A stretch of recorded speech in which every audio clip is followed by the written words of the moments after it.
Hello and welcome to this week's edition of the Tillage Edge podcast with me, Shay Phelan. The winter barley harvest has now started on many farms, and it is often used to get the combine set up and find any issues before the main harvest begins. So this week I'm joined by Dermot Forristal and Brendan Burke, both from Oak Park, to talk about machine setup and to ensure crops are harvested as efficiently as possible. So Dermot, if I might start with you, are modern combines all set up now on the press of a button?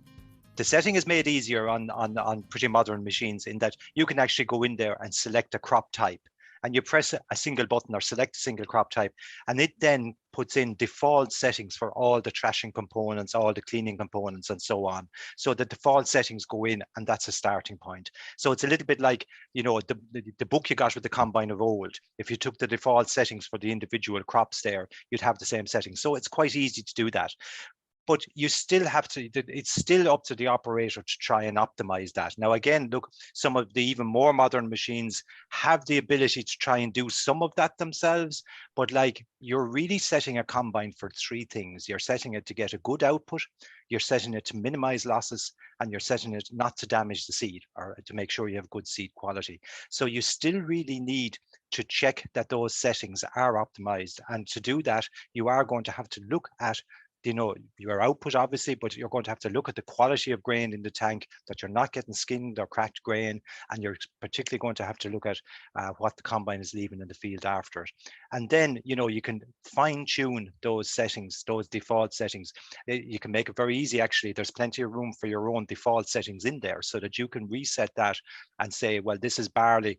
You could even have a setting for a particular variety and store it for next year if you thought that your planet needed something a little bit different or more gentle than something else. So the setting features of modern combines are a help, but they do not remove the onus that's still on the operator to try and optimize those settings. Yeah, and quite often, you often see people looking in the swart behind the straw behind the combine to see is there grains left in that. That's not necessarily a good accurate indication anymore, especially if you've chaff spreaders on combines and things like that. Would that be fair to say? Yeah, look, Brendan and I were chatting about this even yesterday. Like, it's not simple.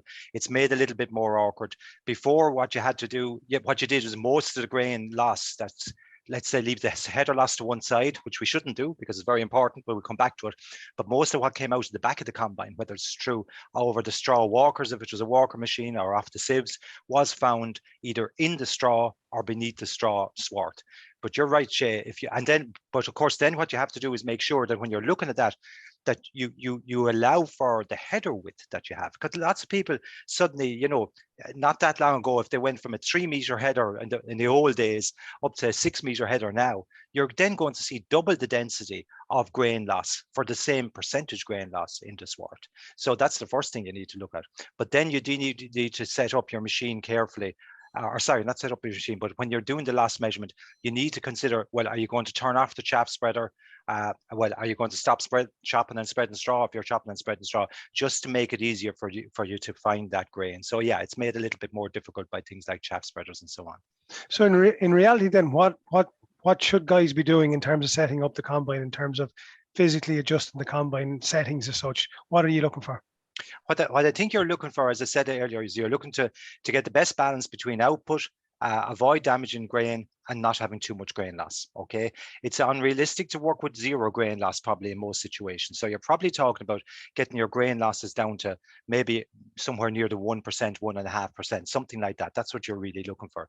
So what you are then doing, and it depends very much on the particular make, and I'd say never be afraid of consulting the instruction manual, right?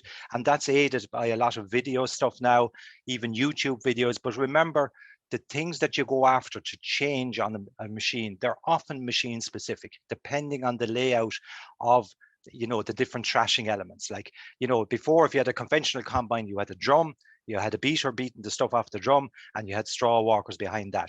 Today, you may have, multiple drums, effectively. You could have an APS drum in front of a drum, a rotary separator behind the drum, if not two of them, and then it goes on to the separation element, which may be rotary or may not, and may still be shakers. So the actual adjustments that you make have to be machine specific. But in terms of what you do, you're still out there, you're going to look for grain loss at the header, which you will measure to one side of the body of the machine, if you like, before the grain comes out the back. And you're going to look for grain loss out the back of the combine, which is probably most easily done with straw chopper turned off, certainly, but with chaff spreader turned off as well. And you're going to look both in the sward and beneath the sward for grain loss in those areas, and calculate based on the header width and your sample area as to what the loss per unit area is. And as I say, you're probably targeting down around 1%, something like that. And in terms of quality then, Dermot, as well, I mean, what are you looking for in terms of quality? Are you looking for how well it's trashed, or are you looking for split grains, or what are you looking for? Yeah, it's both. Like, and again, it's a compromise. And again, it's very much down to where your crop is growing and the particular growing conditions of the year. Because the one I mentioned there, I suppose, is when you have a malting barley. Do you know that the malting barley, what's the term they use? Just gone out of my head here. But do you know when skinning and Brendan, I'm a bit slow this morning. The skinning issues, which, to be honest, lads, are very much to do with the particular growing year, whether they're often prone to skinning or not. But the combine setting can impact on that. So you need to thresh more gently often in those sorts of situations. So on barley, you can go right from the position of being very difficult to get the awns off, right? And to get awns off some barley crops, you're putting on de-awner plates and things like that, which reduce the capacity of the machine. Actually, they reduce your thrashing capacity, but sometimes you have to do that with particular models to get the awns off. But then on the other extreme, when skinning is an issue, you have to harvest more gently. So you're down, reducing opening the concave, reducing the drum speed, and also making sure that all the other elements, and Brendan mentioned this yesterday, maybe you come in, Brendan, things like elevators and grain augers that are handling the clean grain, they should all be in good nick as well, because if you have grain that's prone to damage, even the wrong clearances between chains and so on, elevators slapping around, they can damage the grain as well. Brendan, there's a lot of it would be even on a relatively new combine, those are all wearing components. It doesn't mean you've got necessarily to chuck them out and put in new ones, but they could be at the end of their tensioning, because you'll tension those every once a season generally and bring them up. But it may mean taking out a half a link of a chain rather than chucking out the whole chain. But you don't want to be at this mid harvest somewhere. There's a thing you probably look at before you start, see how much tension left on my elevator chains, the front elevator, and on the grain elevators to the tank as well. That those might need taking a chain link out if the combine has gone through. It's current to the output as well, or current to the acres or hectares you've covered. But if it's gone to 3 or 4 seasons without having to do any adjustments, that might be one way you'd look at.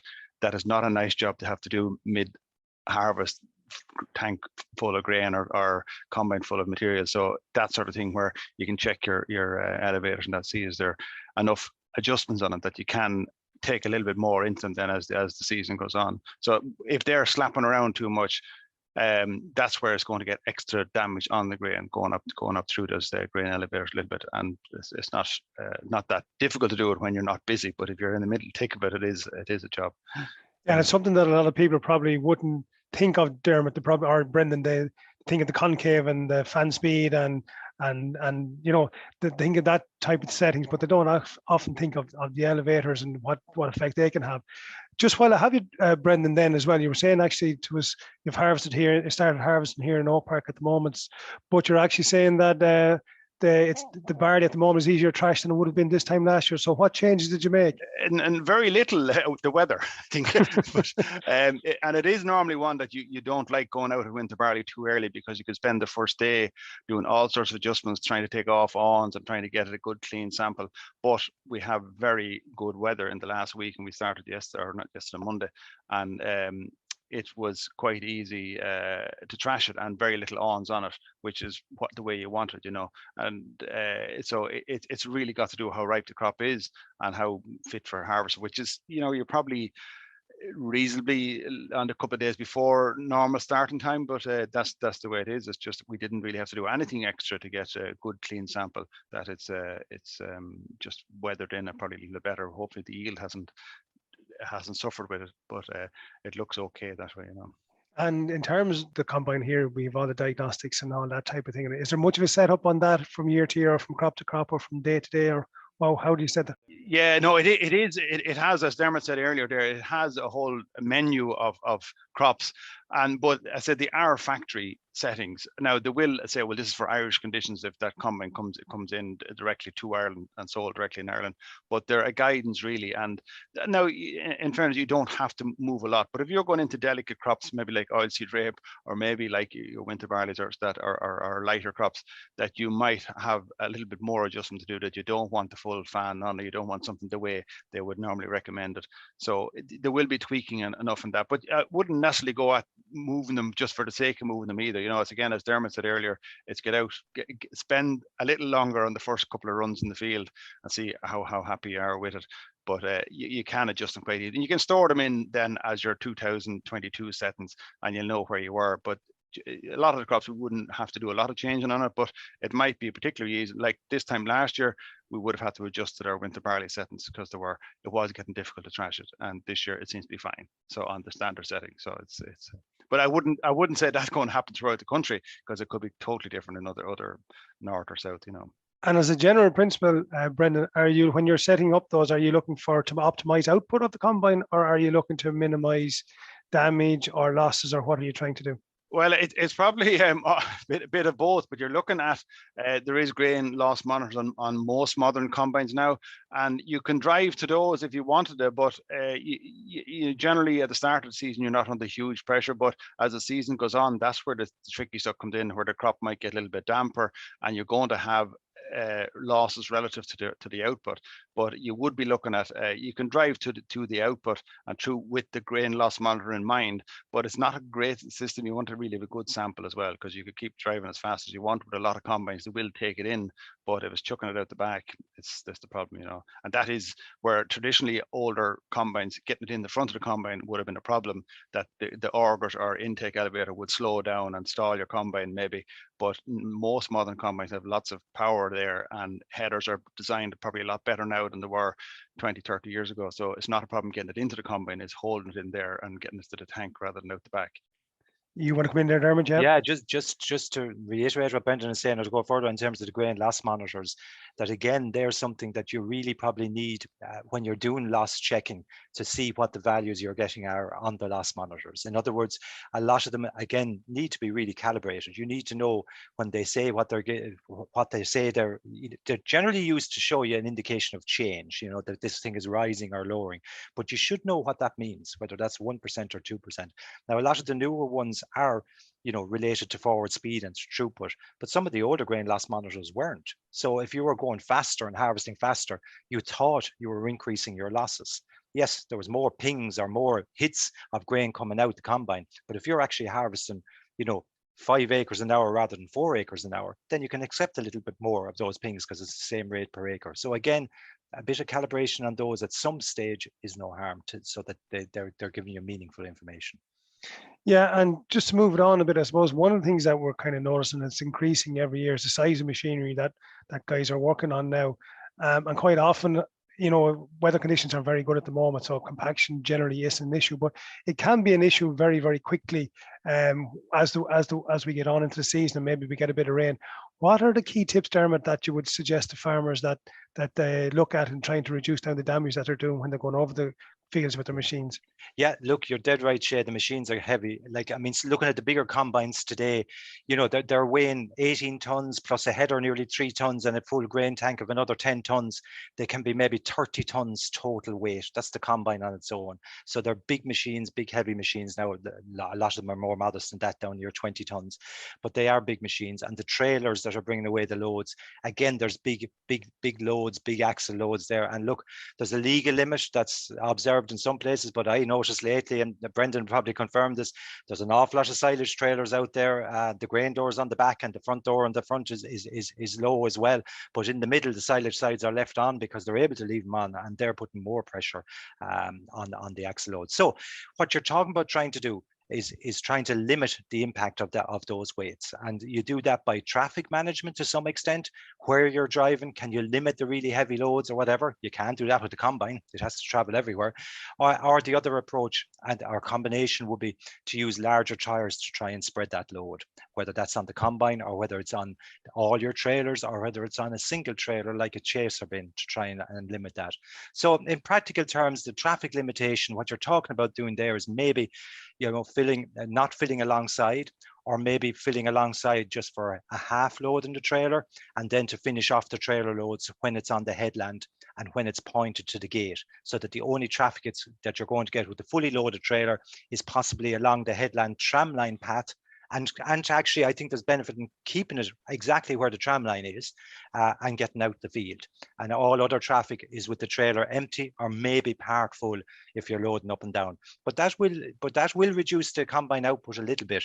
Brendan, you were commenting on that there yesterday in terms of that's everybody likes to fill the tank as near to full as possible, but it's a kind of foolhardy. Sometimes I would think that rather just do an up and a down in the field, or a one end and unload, even if you're only 3/4 full, that you might be more, you still have to unload and stop and unload, but you might be more efficient as regards doing less damage to your field, that just go with the end-to-end filling. Or if you can get around the field, if it's a smaller field, obviously you get up and down. But rather than the driver aimlessly stuck in the middle of the field and he's not sure where you're going to be the next time, but if he knows that you're going to be at the end of the field, either it's the other end or the opposite end, ideally, obviously, if it's the second trailer, but this kind of tractor trailer driver all over the shop, not sure where you're going to be. Obviously, if you have some way of communicating, it's a lot better, but you would find a lot of that guys just driving aimlessly, amuse themselves up and down the field, which is doing untold damage. Granted, the trailer might be empty, it'd say sometimes, or only one fill or two fills in it, but it's very easily, particularly on the wrong tires, to cut nice little tracks. You won't notice it today, but you will notice it later as the season might get a bit damper. And I suppose while I have you, Brendan, the same goes for when they're gathering straw, because straw is often quite the time when a lot of damage is done in fields with loaders and all sorts of things coming in on the ground. Yeah, and the bale trailer mightn't necessarily be the one with the super wide singles on it. It could be old twin wheel trailers, or it could be any makeup for trailer. So that's an issue there. You could have a double axle trailer, but it could be narrow wheels just purely for road work. So that's going to be a problem if you're driving around with those trailers on anywhere in the field. That we should probably mention too, that if people are trying to have less tillage or reduced tillage systems, such as minimum tillage, where they're tilling more shallow, or even direct drill, while the ground will appear to support the traffic better because it hasn't been tilled the previous year, it's stronger, if you like, in that context. The damage that you're doing is much more important, because you're not going to be going in there tilling to a depth again. So this compaction avoidance, whether it's traffic management or a combination of traffic management and tire jobs, is much more important on farms that are genuinely trying to work reduced tillage systems, be that direct drill or shallow cultivation. So there probably needs to be a conversation had with all workers who are ever driving tractors or trailers or whatever they're moving around. There needs to be communication with everybody on the harvest crew, if you like, to make sure there's as little damage done as possible. Yeah. I suppose as we'll talk about later, but a bit on safety, but it would be a good point incorporating that in with the whole safety thing around tractor trailers, who's in the field, who's not in the field, and where bystanders are. But it could be in the general chat, I'd say. Just while you're on it, Brendan, we might as well do it in terms of health and safety. What are your tips to people who may have kind of maybe even seasonal staff, or maybe family members, and maybe even children, God forbid, hanging around at harvest time? What's your kind of key tips or I think you really don't want anybody wandering in the field. They're either in a vehicle or not in the field. Granted, if somebody comes in with the refreshments, it's grand, but leave them in the Jeep or the van or car or whatever until you see them. And you'd really want to be making that clear, because the very little visibility out of the back of a combine or the side of a combine. You might have the mirrors, but there's very little visibility. And so reversing combines, and likewise tractors, trailers, there's generally a bit of wouldn't say panic, but a bit of excitement to all movements around grain harvest, and trailers coming and going very fast. So I'd say either if there's a passenger on a combine, have the person in there for the chat if they wanted, but not really wandering around the field aimlessly, because I've seen it with children that hiding in straw. It sounds ridiculous, but it can be a very fatal thing to happen. Yeah, and I think it's a very valid point. I mean, great to have a good harvest, but it's even more important to have a safe harvest.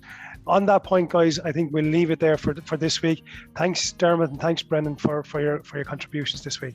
Thanks. That's it from this week's edition of the Tillage Edge podcast, and my thanks to both Brendan and to Dermot for their tips. As always, if you like this podcast, please rate, review, and follow on Apple Podcast or Spotify so you never miss a show. I'm Shay Phelan. Thanks for listening to this edition of the Tillage Edge podcast. Michael Hennessy will be back next week with more tillage news and advice.